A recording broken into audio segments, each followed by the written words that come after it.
इन वक्त मां मौजूद आहियां गवर्नमेंट गर्ल्स हाई स्कूल में, जिते टीईओ रुबीना कलवड़ पारां एक सकाफ़ती प्रोग्राम कोठायो वियो आहे, मुनक़िद कयो वियो आहे, जिन में शागिर्दाणियुनि पारां मुख़्तलिफ़ क़िस्म जा स्टॉल्स लगाया विया आहिनि, सकाफ़ती स्टॉल लगाया विया आहिनि। उनके अलावा साइंटिफिक स्टॉल्स भी लगाया विया आहिनि, जिन में मुख़्तलिफ़ साइंटिफिक क़िस्म जा मॉडल्स जेके उहे शागिर्दाणियुनि रखिया।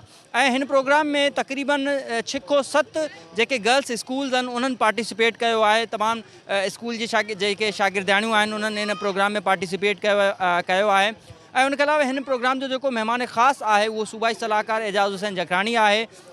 DC मोहम्मद यूसुफ शेख साहब मेहमान ख़ासि आहिनि। उनके अलावा अब्बास जखरानी साहब ऐं लियाकत अली लाशारी साहब भी जेको आहे उहे मौजूदु आहिनि। वधीक हिन प्रोग्राम जे बारे में शागिर्दाणियुनि जो मेहमाननि जो छा चवणु आहे, अचो त उन्हनि सां ॻाल्हायूं। ॾिसो, मां अॼु हिते आयुमि, तव्हां ॾिठो कि मां काफ़ी देरि हिते वेही हिन जो सॼो प्रोग्राम ॾिठो। इन जो मक़सदु इहो हो त ॿारनि खे इनकरेज कजे, उस्तादनि खे इनकरेज कजे कि एतिरी देरि असां टाइम ॾियूं था त हीअ केतिरा इम्पोर्टेंट आहिनि असांजे लाइ। मां, मुंहिंजो डिस्ट्रिक्ट प्रेसिडेंट, मुंहिंजो डिप्टी कमिश्नर साहब, सॼा दोस्त साथी असां वेही रहिया थिए जीअं असां हिननि खे एप्रिशिएट कयूं, इनकरेज कयूं। हा, मसाइल ॿुधाया विया आहिनि, मसाइल आहिनि, बेपनाह मसाइल आहिनि, इंशाअल्लाह उन्हनि खे हल कबो। एजुकेशन जे वॉशरूम्स जी तव्हां ॻाल्हि कई, ग्राउंड्स जी ॻाल्हि कई, जेके बि आहिनि। हाणे मसइला बि घणा आहिनि, वसाइल बि घटि आहिनि, पर कोशिशि कंदासीं त जंहिं नमूने ख़ासि करे ही असांजी ॿारड़ियूं जंहिं नमूने महिनत करनि थी गवर्नमेंट स्कूलनि में, जेको टैलेंट मां ॾिठो आहे अॼु, अल्हम्दुलिल्लाह तमामु वॾो टैलेंट आहे। ही कंहिं बि स्कूल सां या कंहिं बि इदारे सां कम्पीट करे सघनि थियूं।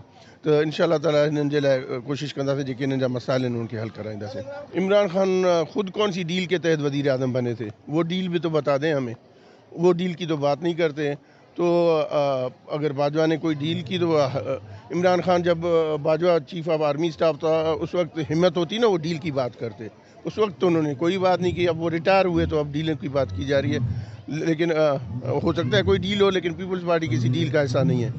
इमरान खान जी नेगेटिव सोचा, इमरान खान जी कोई सोच न आहे। तव्हां ॾिसो, 3.5 पौणा 4 साल वज़ीर आज़म रहियो आहे। मूंखे हिकिड़ी शइ ॿुधाए जेको हिन कयो हुजे। बसि छणो अची कूड़ हणंदो आहे, जेको चवंदो आहे यू टर्न हणणु सुठी ॻाल्हि आहे, माना का ज़बान हुजे ई न। हिकिड़े माण्हू जंहिंजी ज़बान ई न आहे त पोइ उनजी मां कहिड़ी ॻाल्हि कयां। इमरान खान जी कंहिं ॻाल्हि ते भरोसो ई न आहे, त मां वधीक छा चवां उनजे बारे में। Starting with the name of Allah, my name is Merun Qureshi from school, Government Girls Single Section Campus High School. I study in class 8. असां जेको मॉडल ठाहियो आहे उहो DNA जो आहे। DNA is a very complex molecule. DNA हिकु तमामु वॾो मॉलिक्यूल आहे। इहो हर इंसान जे अंदरि मौजूदु हूंदो आहे ऐं हर कंहिंजो अलॻि अलॻि हूंदो आहे, कंहिंजो बि कंहिं सां मैच न थींदो। Ladder type organization of DNA इहो ॾाकण जी शिकिल वांगुरु हूंदो आहे।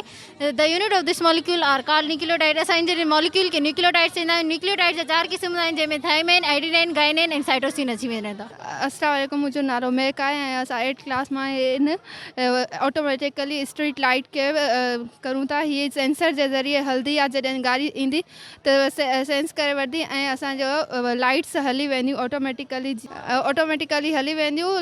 लाइट्स LDR जे थ्रू हली वेंदियूं। जी, मां KG स्कूल में पढ़ंदी आहियां। असांजो अॼु मॉडल साइंस जे मुताबिक़ आहे। एक्सक्रिएशन इन मेन आहे। जीअं त हिन में असां ॿुधाए रहिया आहियूं त एक्सक्रिएशन कीअं मेन में थींदी आहे।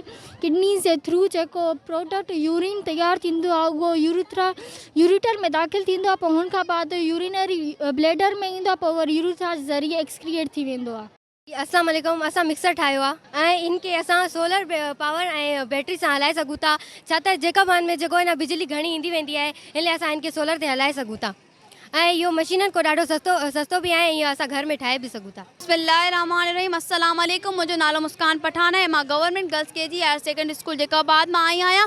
अॼु जो असांजो प्रोजेक्ट आहे Indus valley civilisation. Indus valley civilisation जो 2 मेन सिटी थींदियूं आहिनि, हिकिड़ी मुंहिंजो दड़ो ऐं हिकिड़ी हड़प्पा। जेकी मुंहिंजो दड़ो आहे उहो 28 किलोमीटर लाड़काणे जी चौधारी आहे ऐं असां 5000 साल पुराणी हुकूमत ॾेखारी आहे। त उते बि एॾा माण्हू बाशहूर हूंदा हुआ कि उन्हनि वटि हर शइ मौजूदु हूंदी हुई।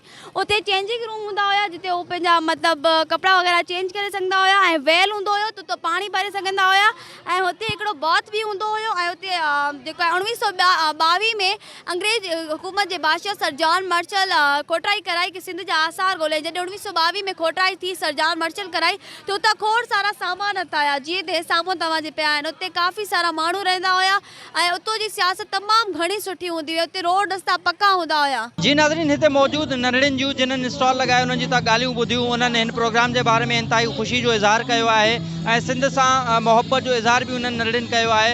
ऐं मीर एजाज़ ख़ान पाण सॼो प्रोग्राम ॾिठो, उन बि हिकिड़ी जेके हिते ॿार जिन्हनि टैबलोस पेश कया उन्हनि जे टैलेंट खे साराहियो, उन्हनि जी तारीफ़ कई ऐं उन्हनि ॾाढो ख़ुशी जो इज़हार कयो। कैमरामैन सलीम गोलो सां गॾु आबिद अली मंगरे, जैकब न्यूज़, जैकबाबाद।